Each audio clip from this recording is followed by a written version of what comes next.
हरे कृष्णा, राधे राधे। स्वागत है आपका कन्हैया स्टोरी की आध्यात्मिक यात्रा में। आज इस वीडियो में हम कलश विसर्जन के बारे में जानेंगे। चैत्र नवरात्रि के प्रथम दिन स्थापित किए गए कलश का विसर्जन दशमी तिथि को किया जाता है। आइए जानते हैं कि कलश का विसर्जन किस प्रकार से करें, माँ की पूजा आराधना और चौकी को किस प्रकार से हटाएं तथा कलश में रखे गए जल और चावल का क्या करें। हिंदू पंचांग के अनुसार 11 अप्रैल 2022 दिन सोमवार को नवरात्रि व्रत का पारण किया जाएगा। इस दिन कलश विसर्जन भी किया जाएगा। नवरात्रि व्रत का पारण विधि पूर्वक करना चाहिए, नहीं तो इस व्रत का पूर्ण लाभ प्राप्त नहीं होता है। मान्यता के अनुसार चैत्र नवरात्रि का पारण चैत्र शुक्ल पक्ष की दशमी तिथि को किया जाता है। अष्टमी और नवमी तिथि को कन्या पूजन किया जाता है।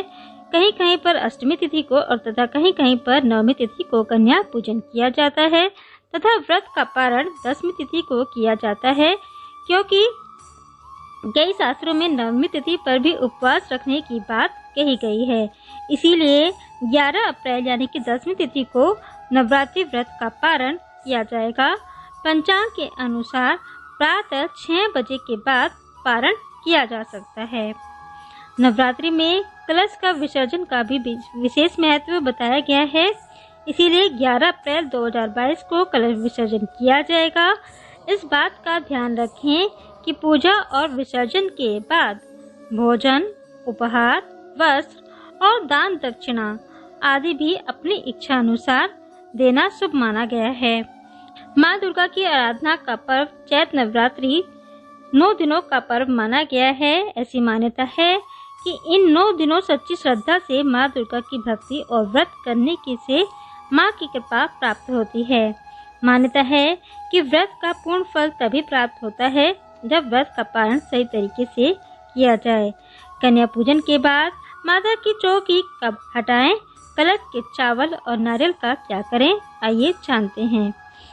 माता की चौकी कब हटाएं। शास्त्रों के अनुसार नवरात्रि के प्रथम दिन स्थापित की गई माता की चौकी को दशमी तिथि के दिन हटाया जाना चाहिए। साथ ही ऐसी भी मान्यता है कि दशमी तिथि के दिन ही दुर्गा विसर्जन किया जाता है। नवरात्रि के 9 दिनों की आराधना का पर्व है, इसीलिए माँ दुर्गा को 9 दिनों तक घर में स्थापित किया जाता है और 10वें दिन माँ का विसर्जन किया जाता है। इस बात का ध्यान रखें कि 10वें दिन माता की चौकी हटाने से पूर्व उनकी विधिवत पूजा अवश्य करें। इसके लिए सवेरे दुर्गा सप्तशती यानी कि देवी सूक्तम का पाठ करें। माँ भगवती से क्षमा याचना करें कि व्रत में जो भूल हो गई हो उसको क्षमा करें। ओम श्रीं श्रीं क्लीं हूं या हूं ऐं ह्रीं क्लीं चामुंडाय विच्चे का जाप करते हुए कलश उठाएं। व्रत का पारण करने के लिए पहले हवन करें, कन्याओं को भोग लगाएं और उनको दान दक्षिणा दें। अब आइए जानते हैं कि कलश के नीचे रखे चावलों का क्या करें। माता की चौकी स्थापित करने के दौरान कलश के नीचे रखे चावलों की ढेरी बनाई जाती है। नवरात्रि समापन के बाद उसका क्या किया जाए, ये सवाल लगभग सभी के मन में आता है। तो आपको बता दें कि कलश के नीचे रखे चावल को माँ दुर्गा की मूर्ति के साथ ही विसर्जित कर देना चाहिए। अगर आप ऐसा नहीं करते हैं तो पास में ही किसी देवीय वृक्ष जैसे पीपल, आंवला आदि की मिट्टी में गाड़ दें। इसके अलावा पक्षियों को भी खाने के लिए दे सकते हैं। कलश का जल पहले अपने ऊपर छिड़कें और फिर घर के अन्य सदस्यों पर।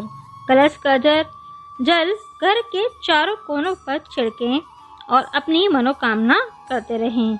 कलश में पड़े सिक्कों को तिजोरी में रखें और जल को तुलसी या किसी फूल वाले गमले में चढ़ा दें। कलश पर बंधा कलावा बाजू या गले में धारण कर सकते हैं।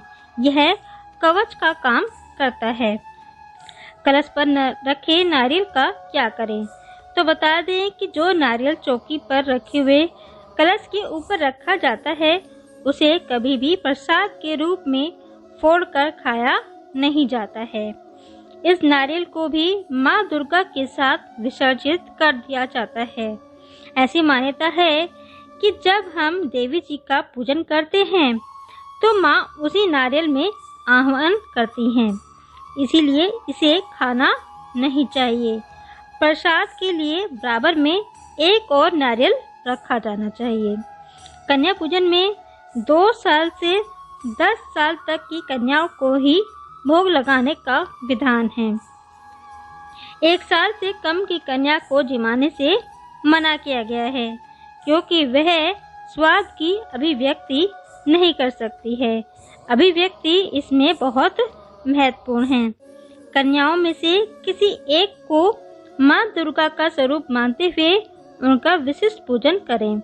शाम को मंदिर में जाकर माँ भगवती को प्रसाद और श्रृंगार अर्पित करें। तो ये थी जानकारी कि कलश विसर्जन आप किस प्रकार करें।